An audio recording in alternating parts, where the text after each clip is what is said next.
not have everything we want at the moment, but we do have each other. Happy Valentine's Day. Let's get down to business. We're the brothers. Kenya thought she knew exactly what she wanted in a He man. doesn't have to make a lot of money so long as he's got a job, no kids, good teeth. He just has to be taller than me, college educated, and not crazy or bisexual. But with her busy life, You're being considered for partner. Some of us have to work extra hard just to stay in the game. she didn't think she'd ever find it Your house is amazing. I love the landscaping. Then you must meet our landscaper. until she met someone new. Kenny just bought her first house. Really? So maybe you could go take a look at it. You'll have to leave him in the car. I don't do dogs. Well, neither do I. We're just good friends. You didn't tell me you were landscaping. Brian, this is my baby brother, Nelson. What's happening? Nelson. It's the help. I tried to focus my attention. You're coming with me. We're going hiking. Are you asking me out on a date? I don't even like hiking. Or dogs. There's a whole list. You have no idea. Trying to find the magic. Don't think this is going any further because it's not. You did what? With who? Well, Kenny. Yes. Admit it, girl. You're having fun. I can tell. Now, all her worst fears Are you sneaking off to the OC? and all her closest family What on earth has gotten into you? Are you skiing the slopes? Do not answer that. are giving her second I thoughts. found your future husband. This is for allowing me to crash your party. He's your ideal black man. And if you don't know what to do with him, girl, pass him on to me. We can give him a load of babies. Black ashy babies. Focus Features presents Sanaa Lathan, Simon Baker, Mike Epps, Donald Faison, Blair Underwood, Golden Brooks, Taraji P. Henson, and Alfre Woodard. You ought to feel real blessed that you even invited to this Negro spiritual. Let me tell you now something. Experience the most irresistible romantic comedy of the year. What's going on with you, Kenny? You got a man? You seeing somebody? You gotta listen to your instincts. Yeah, but what if my instincts are screwed up? Something new.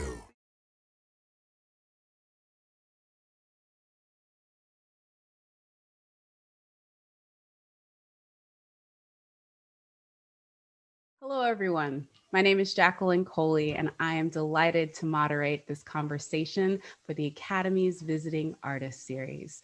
The person we're speaking with today has an incredible and enviable filmography. So without further ado, please allow me to welcome our guest today, Sanaa Hamri. How are you, ma'am? I'm good. I'm good. Thanks for having me. That clip was such a great way to start this conversation because it took me back to watching this film, which I saw in the theater, because that trailer just hooked me in the way it did the first time I saw it. I don't know what trailer I saw it for, but I was like, yes, I need to see this film. It has all of my absolute favorite people, and it's just an incredible thing. What was it like watching that trailer again? Did it feel like you were going back in time? It's interesting. I definitely felt like I was going back in time, but I felt like it held up with what is going on today. And I love the fact that the movie still, something new still holds up. And I love all those actors. And I was just thinking how amazing they did, and how, it's just a fun movie. Yeah, no, it's one of I think several like incredible romantic and friendship driven movies that are part of your filmography, and we're definitely going to discuss them as we sort of talk about your career and your work. But we're going to kind of take it back because, as I said in my introduction, you have an enviable filmography, and it started from the beginning of being enviable because you started literally with Queen Mariah.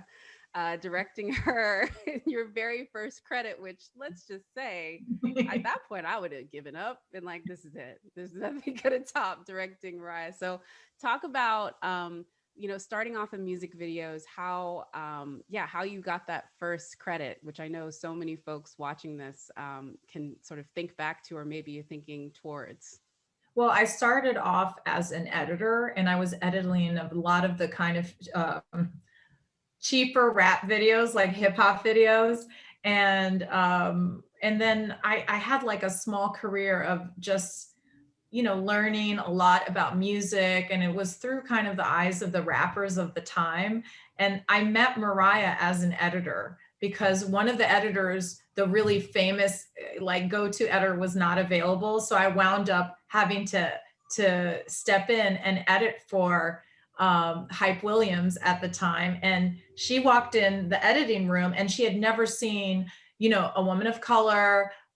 You know, at that time I was way young, and, you know, usually it was, you know, a certain type of person who would be behind that Avid machine. So she was very curious about me. I knew a little bit about her music, but I grew up in Morocco, so I wasn't as familiar with certain things. So, you know, we slowly got to know each other through the editing bay, and it was her idea for me to direct.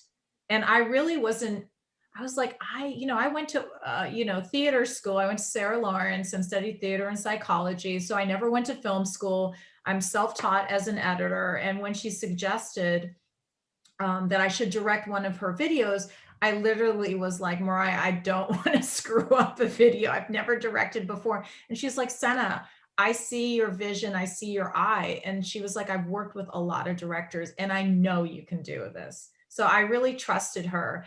And I did my first video with her, which was the Thank God I Found You remix video with Joe and Nas.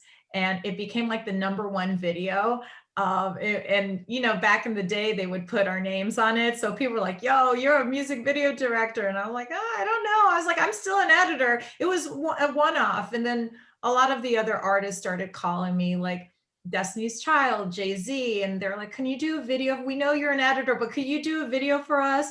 And I'm like, okay, I'll do one more. And then all of a sudden I became a music video director, and I still edited all my stuff. Nobody called me anymore for editing jobs because I was like competing with the directors that were hiring me. And so I learned a lot through Mariah's eye as well. She is very, you know, astute to, you know, what's a great looking shot, you know, fashion, all of that, that world that I actually never knew about. You know, I knew more about, like, you know, Moliere and Shakespeare versus, you know, who's the hottest fashion designer at that time. So I kind of got to learn that. And then she took me on tour with her and, you know, directing tours, it's a whole other kind of thing in the wheelhouse. And I mean, it was boot camp. I really learned a lot about filmmaking.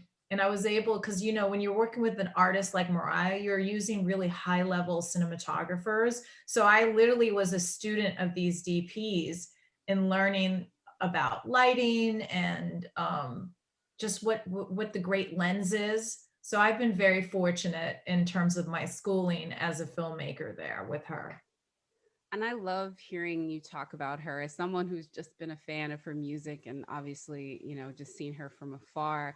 I love how she, you know, saw something in another female artist, and, you know, with the position that she's in, she's Mariah Carey. If she says, this is the person I want to direct the music video, you're the person directing the music video. And I think that is so essential, I think, when we talk about how Hollywood is going to change. It's her seeing you in that edit bay, which then, you know, just keeps that thing going to where, you know, young filmmakers or just people like myself who wanted to write about movies, seeing a movie like yours and being like, this is the type of movie that I want to talk about and write about. And I love how that's the cyclical fashion of filmmaking. But Mariah wasn't the first and she wasn't the last, I would say, in your just incredibly storied music career. But music videos, it's interesting that you mentioned that, because I think it breeds incredible independent film directors, because you are on very tight timelines. You are usually with not budgets that are as friendly as the visuals they would like to see upon them. And so I'm just curious, you said that it was a boot camp. What is something that you learned during that time that, you know, you specifically still think about, you know, when you're approaching, you know, some of your features like Just Right or Sisterhood of the Traveling Pants too? I think the music video realm really teaches you how to work under pressure and quickly.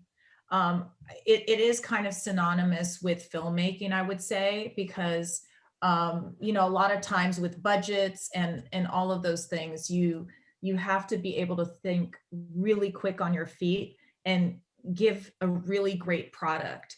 And I think the music video realm, you know, we get booked on jobs like 3 days before. You get a call and it's like, you know, Jay-Z wants to film, you know, in wherever, are you available, or Puffy or whoever it is at the time. And you have to think quick and you have to deliver the product. So I feel like that kind of hones you for that energy that you bring to the table when you're filming. And also, you know, I solve a lot of problems that are creative problems when I'm on set. I can look at something and then all of a sudden I'm like, ooh, this is not working. Like, I know it's not working, and I just immediately pivot. Like, no fear is the key. You have to be able to look at something, say, no, that's not going to work. I'm pivoting. We're going to do it this way, and do it in the time so that, you know, you make your days and all that. So I definitely find the music video training is guerrilla style. And you're also dealing with the music industry. And how can I say this? But the music industry is a mishmash of people that come from all walks of life. And you can deal with people who are like lawyers down to like drug dealers. So you have to really be able to handle people and entourages and artists' entourages and artists feeling a certain way. So I think it's such a heightened melting pot of what the best of what could go in filmmaking and the worst.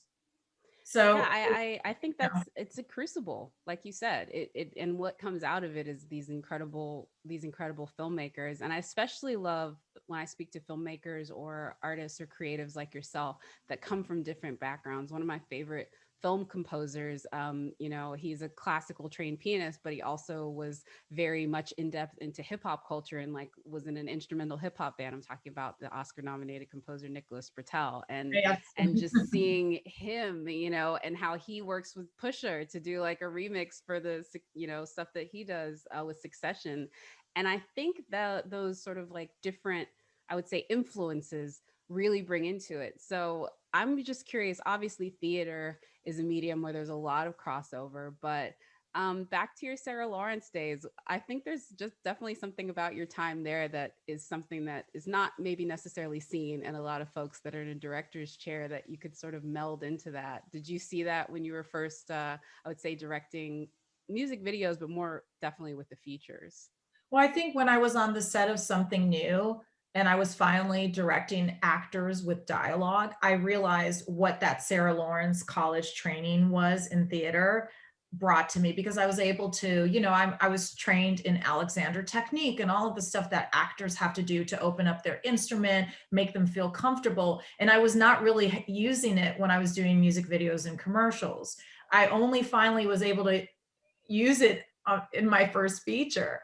And right on the set of Something New, I realized this is where I'm supposed to be. The music video thing felt very transitory and more like I was going to grad school. And then, and then on the set of Something New, I said, oh, I'm a full-fledged film director. And I always felt like I had a lot to say. And that's why the music video format for me was kind of like stifling, because I wanted to tell so much of a story and always have a point of view. What I consciously did before I did my first film was I only did music videos where I felt like had a purpose. Here and there, I did a video, you know, like I did a Nicki Minaj video or whatever. But mainly I wanted to uplift the vision of people of color and women in music video pop culture. And I figured I had a voice. So I was doing that, but then I felt like I needed to do that in a larger format to be able to really tell a story. So Something New, at that point, I go, okay, this is where I'm headed, and I have a lot to say, and I want to always bring a point of view, entertain, but at the same time not have caricaturish, cliche characters that have been perpetuated for a long time. So those things matter to me. And you did it, you're correct, on your very first feature. And it's so funny that you say that your music video days and that time in commercial work was like grad school, because I'm like, if your grad school includes Prince and Jay-Z and Christina Aguilera and Mariah Carey, that's the grad school I would like to go to.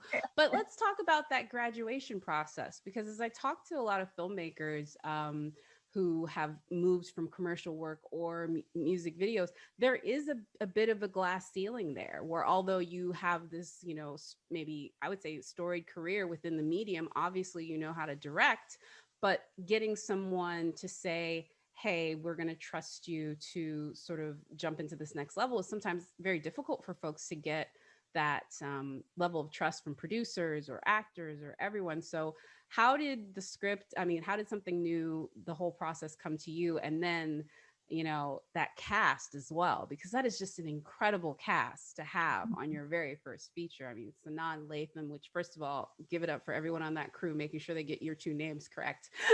And then also Simon Baker. I know. It was rough. We kept turning every time. I said, I'm going to call you Kenya. You're Kenya on set. I'm Senna. And she's like, I got it. I got it. Kenya Senna. They probably, I still think people would mix that up. And, you know, Simon and Donald and Alfre Woodard and, you know, Blair Underwood. So, but yeah, talk about taking that step to your very first feature film, which was incredible film.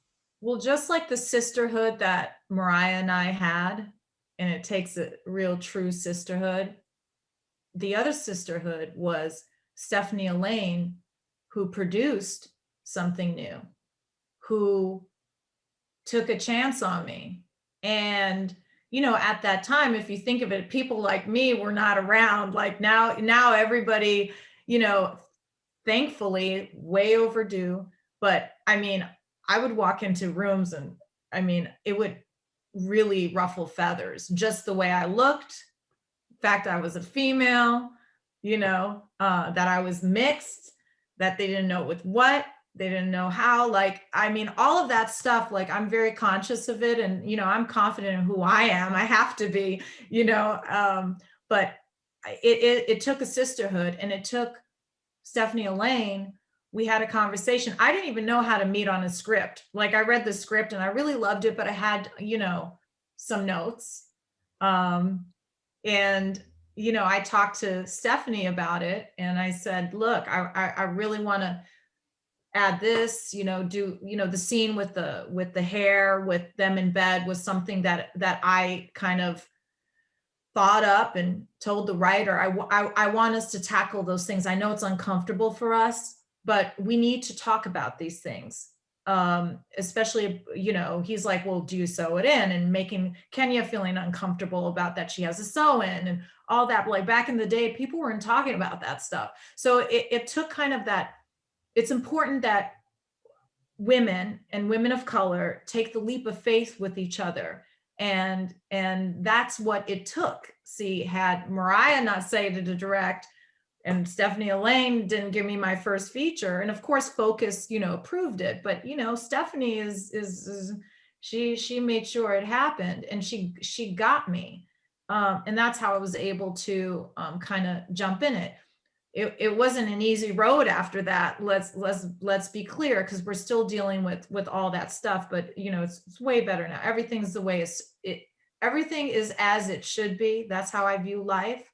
So I'm not in resistance. I'm in always continuing excellence and continuing the legacy of women, of people from Africa, and, you know, all women of color all over the world. So, you know, that's how I view those things. So that was kind of like that jumping into something new, and doing my first feature felt really good. The actors were so respectful and great. They actually knew my music video work at that time. So I wasn't like an unknown entity. It was my first feature. And, you know, I learned a lot on it, but I also felt comfortable. I knew that was my calling. That to me really mattered. And I loved working with a diverse group of people with different point of views, different, you know, all of that. And, you know, I actually made the characters, you know, sometimes like, you know, one of the characters, I don't know if it was Donald Faison, but somebody was like, man, are we going too hard on the white boy? I was like, no. I was like, we have to. I was like, if you've no. been in an interracial relationship, you know that is not hard. He got about right. And then Mike Epps was like, yo, like, I remember Mike pulling me aside. He said, I think I'm going to be alienating my fans. I was like, we don't care about that, Mike. I was like, we have to do this. He goes, all right. He goes, Senna, all right. And back then, I mean, you couldn't. And I was like, keep going, because they improv a lot of the stuff. And I think, you know, it's a fun movie. We're not trying to, but it kind of help frame a future, because I believe that images are things and it does sway the future. And I want to sway it in the good direction. So to me, it's like that was like that piece that helps sway us for self-acceptance and being open-minded. Because the fact of the matter is, I was Kenya's character, not as open-minded. I hadn't dated a white boy. That was based on, that's what I related to. And I came up with all the reasons why I felt that. And then Blair Underwood character was the brother who was actually a good guy, but he wanted a certain type of woman. He didn't see her. For folks that haven't seen the film, you know, Salah Nathan's character goes on a bit of a journey to not just embrace who she is by, say, having her natural hair, but by saying who she is. You know, she's a very high-powered Black woman, which is actually something, you know, people are talking about more now. Black women are one of the most high, as far as per capita, at high levels of education, high levels of achievement. And then the dating situation around that is quite precarious, particularly when certain people judge you a certain way if you date somebody outside of your race. And this film not only brought a light to that, but tackled it in a way that was just filled with such authenticity. And I think there were so many moments within that, but I was just like normalizing the difference between women wearing a sew-in versus wearing their natural hair, normalizing the conversations that you would actually have with your female friends if this was the first person outside of your race that you were dating, normalizing being a Black woman in corporate America and realizing the double standards of that existence, the twice as hard to get half as much. All of these things are things that folks talk about now, but this was not something that folks were seeing on TV shows. And I think you can make a direct correlation between seeing Issa Rae wearing a head wrap to bed and Insecure and some of the stuff that you guys talked about, you know, with Something New, which is incredible. But we're not going to just talk about Something New because obviously this is just the beginning of what you said, but you touched on something too. You know, Sundance had this incredible statistic that Barry said a few years ago that, you know, they had, I think it was 50% of the folks that were at the Sundance Film Festival were directed by women, but the years between a woman debuting at Sundance and her second feature, or any debut from a female director and their second feature, is sometimes years. And sometimes it's the second movie that's the hardest one to get in a lot of ways. And so talk about that journey for you, because I can guess based on just this conversation, but also just based on what I know talking to female filmmakers, that was another battle, another moment to sort of prove that you're going to continue on this path. Right. So obviously you think when you do your first film, which is usually the case for the men who do that, you know, they wind up like after, you know, if it was a guy who did Something New, he would have done Batman, the next one. Like it goes automatically really quick. That's just the truth. I'm not mad at him. I want everybody to be successful, but I'm just talking math. So it's clearly always uphill battle, you know, only until recently, this past year, that you feel, oh, like, wow, like it shifted, which is, you know, thank God. But I was always used to that uphill battle. And I always say it's the survival of the fittest. It's not a sprint, it's a marathon. So I have that kind of fighter mentality ingrained in me. So getting to that second feature was really, really tough. Because of course, you know, when they see you, which is really interesting process, that what you have on the outside and your gender is going to determine how if you're capable of doing something, when clearly we're all very capable. So it took a long time. You know, I wasn't up for a lot of movies, but then let's talk about the other sisterhood again. For as long as I could remember, the four of us shared everything. I believed that the sisterhood could survive anything. But we had to learn on our own how to become ourselves without losing each other.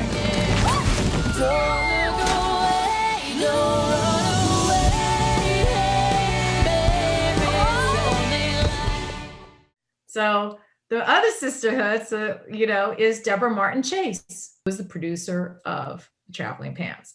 So now we're starting to see this correlation in every single opportunity. It was the Mariahs, the Stephanie Elaines, and the Deborah Martin Chases of the world. So Deborah was the one who really pushed them to consider me. And Alcon was a really great place for me too, because, you know, they're kind of non-traditional, independent guys. You know, you got Andrew and Broderick. Broderick's Black, Andrew's white, you know, so it's a different kind of vibe. Deborah really championed me for the second film. And then I wound up doing a third movie with Deborah. And I think that really made a difference, is when you have a producer who looks at you as a filmmaker and doesn't genderize you and doesn't color you, you know, because, you know, I bring my experience, my growing up in Africa, like all of those things comes with it.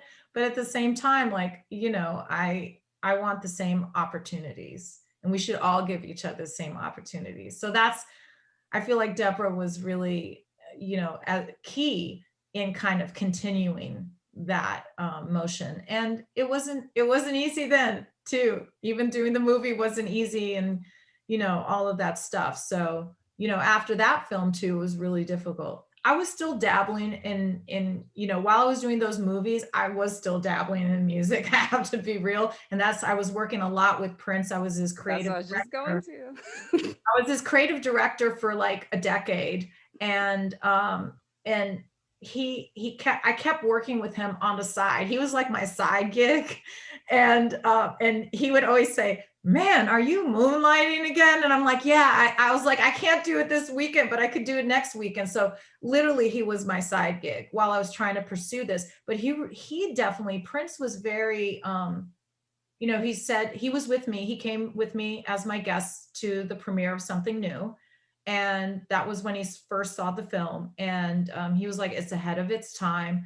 And then he was very encouraging. He knew what the battle was. Remember, he did direct a movie, and he's been around Hollywood. He knows what it takes. And I think he was there to encourage me and keep me going, like, yeah, you can do this. But at the same time, I could tell at times he would feel for me and know how the road kept getting steeper and steeper when it should have not gotten steeper and steeper. But again, I was born and raised in Africa, and you know, when you have that kind of upbringing, an entire continent of, you know, I look at it as like my ancestors. I was like, I am not giving up. Like, I'm gonna get there. It can get as steep as I'll start climbing up like this, whatever it is. But, you know, I've had the great support. So that was happening while I was doing the other movie. So what was good is I didn't have to take work that I didn't want to do. And during that time, I was interested in TV, and I was like, man, I want to have my own show.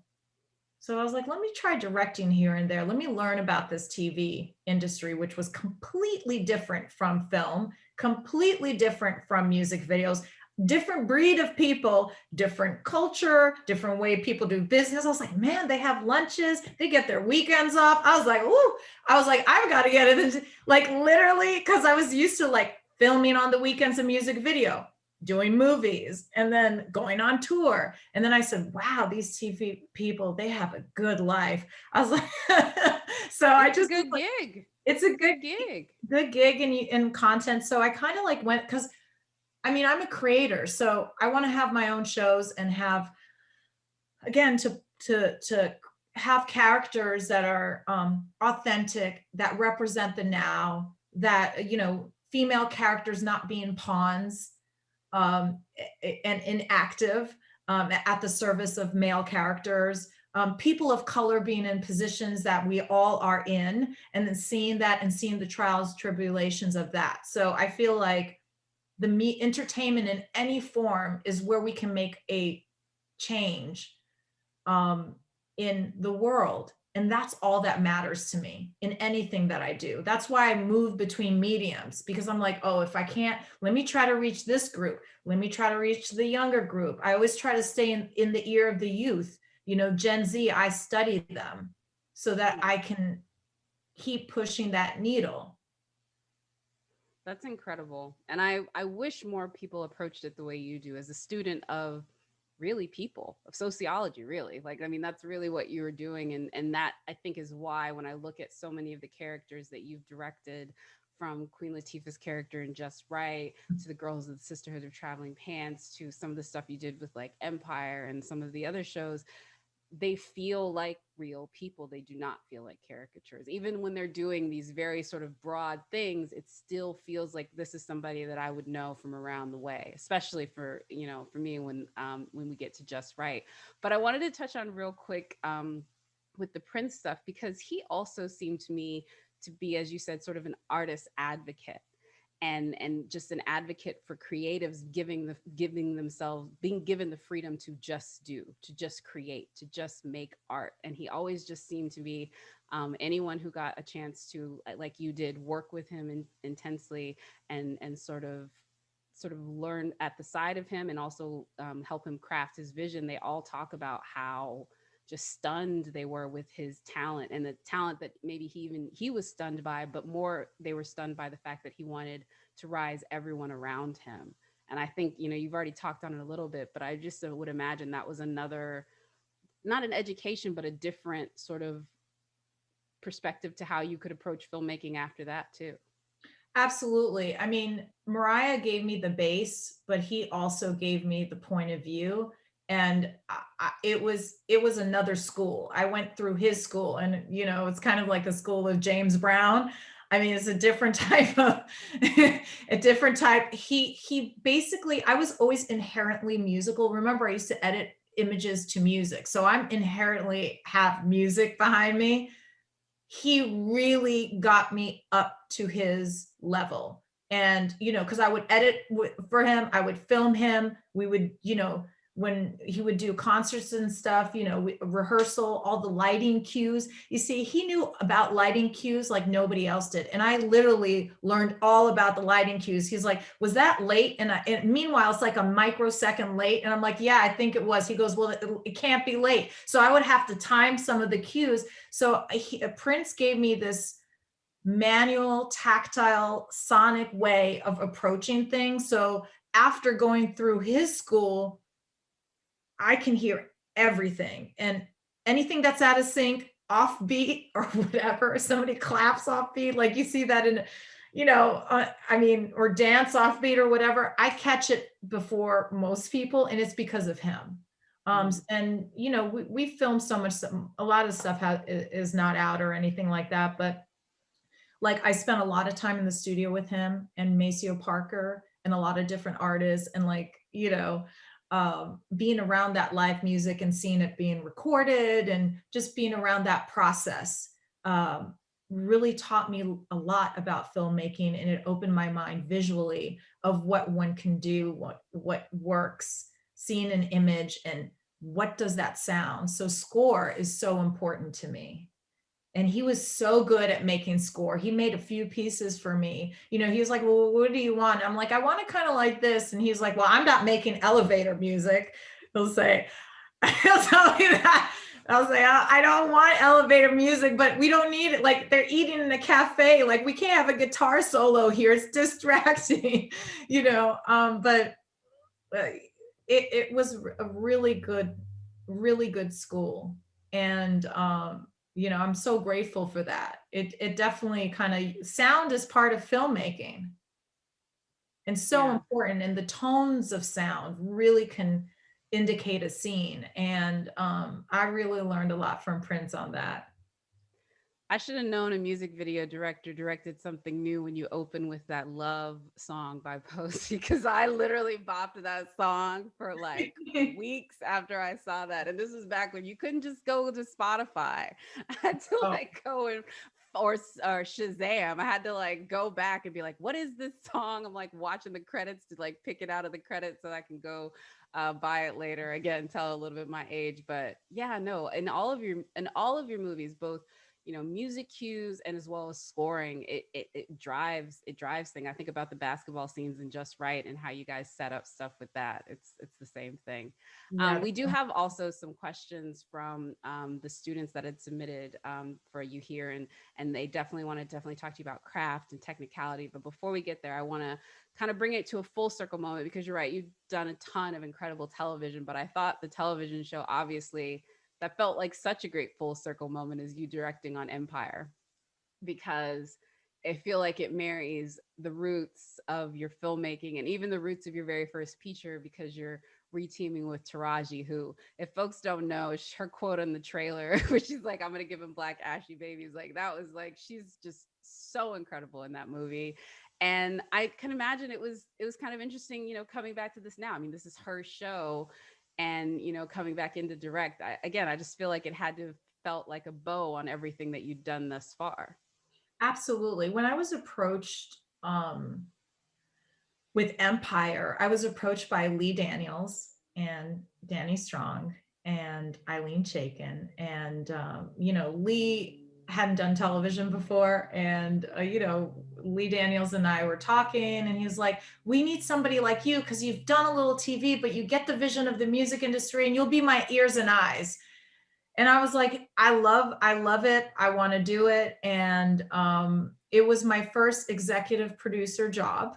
And I directed a bunch, but that was kind of like my next phase in life, as being an executive producer and understanding how to do that in television, which is another part of the boot camp. And, seeing Taraji there and like kind of collaborating with her on a different level was great, because Taraji, when I put her in something new, she had just started, and Stephanie Lane was the one who told me about her. And I was like, I looked at her tape and I was like, I like her. Let's put her in. I like her authenticity. So then now she's Cookie on Empire, and we spent so much time together. And, that was almost 7 years of my life. So I kind of disappeared up in Chicago where we filmed it. And, it was a really good kind of full circle moment for me, because it took place in the music industry, which I knew. It had a lot of drama, it had music, it had fashion, had all of those elements that I was in charge of, from the visual sense. We had writers in LA, but everything else was me. And, a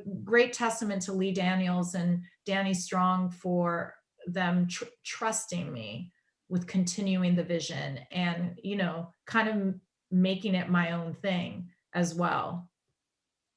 I love that. And yeah, when I was, I obviously knew some of your work, but when I like clocked on how much you did with Empire, I was like, you don't know the job that you're essentially learning how to do when you get there. But I feel like every stop along the way before Empire was training you how to do that incredible job that we all saw for all those weeks on television, like how to do that at that level, because folks don't remember Empire was a thing. It was like when that came out, I remember everybody's like, you watching Cookie? Are you watching this? It was like, it was such there. And it has to have people like you and Lee and Taraji and Terrence involved to put that into the DNA of it. And you can absolutely see it. Absolutely. And we were all film people, which is great. And, I learned a lot about the TV industry, but it really took like film people, that chemistry between us and being like really excellent at everything. And, down to, the production design. I mean, we were matching wallpaper to curtains. We were in it like a movie on every episode. And it was a lot. It was a lot to carry, but well worth it, because I think Empire opened up for a lot more content, whether it was movies or television, with a diverse group of people. How about that? Yeah. That telling very like authentic stories. Yeah. Not whitewash stories, completely within the culture. Totally. And we have to have those avenues, because the world doesn't look like one thing. It has many faces that should all be included. So I'm very proud of that show. Especially like the part where you talked about the collaborative process of it. And you've been great in the sense that you talk about, letting people go wrong, but also, and this is another question from the folks here, is sometimes you have to push back as the person who's got the 10,000 feet view. And sometimes that's with executives. And so this question is, as a director, How do you go about getting the approvals from studio executives, maybe when they're saying we don't want to do this? Like, how do you thoughtfully push back? Because I think that is as big a part of the job as it is to see the vision, because if you can't get people to buy into it, it's never going to happen. Okay, so this is where I start. First, I'm not doing a project with people that don't mutually kind of share that end result. So I always say, when you place yourself in that position, you're going to lose. Because if you're thinking about apples and they want oranges, and you're like just trying to get the gig and say, okay, I'm going to do an orange, then you get the gig, and then you're like, I'm doing apples, then you're in a fight. So I don't place myself in those positions. The studio, the execs are my partners. And when I go in, I look to them to be partners. And I'm very clear before I even start the project, this is what I'm going for. And I do visual decks and stuff. And then I hear their feedback. And there could be like little things that kind of, they go, you know what? We didn't see this character like this. Like she seems a little bit, I'll ask questions. Like, why do you feel that way? What is it? A lot of times the execs, it could be a small tweak for me to do, but it sounds big for them, And I think it's about really being a good listener and collaborative. But if you just start the project as they're your partners, you're already winning half the time. So then it's like the little things. There are times in which choices that are made, they're not understanding. I've run in that. I've run into a situation in which a studio exec did not understand the concept of editing, because that person thought that I did not have the right shots, which I knew I did. Remember, I used to be an editor, but I'm not going to lead with, I'm an editor, I know I'm right. No, I had to cut the scene while filming, and which DGA wise, you don't even, you don't have to do. I'm protected, but I chose to cut the scene as a rough while I was shooting, mind you. And and meanwhile, I should cook not abundance of time to be just time, like, right? yeah. And I should do all that. And I sent the scene in to the studio, and then they called apologizing to me. But I'm a solution-oriented person. So it's about finding the solution. I can't get like bogged down in why, who, why are they feeling that way? It just will not help the situation. And it is about kind of a focus and a mentality that I love talking about with filmmakers, because that's half the battle. Everybody's talented, but it's how are you dealing with the interpersonal back and forth with people? So, I mean, I have a million stories. That's just a nice sample. I've had way worse stories that we do not want to get into, but I'm good for it. But it's an example of how I have to be a partner.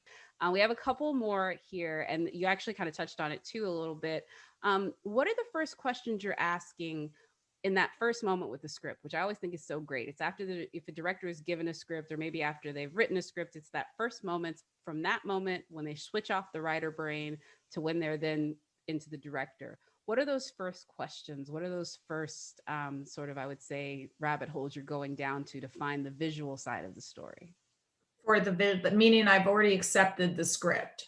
Yes, already accepted the script. And now you're like, what is that first thinking about the characters, the shot? Like, what is those first moments with it? Well, each script is different. I think the script and the story and the characters will tell you what it is. Like sometimes I'm reading, a scene and I go, oh, I get the style. This is going to be handheld with, kind of like a voyeuristic camera angle. I start seeing those kind of like framings and energy in terms of how to capture the characters. I think about that. I also think about who's going to play these characters.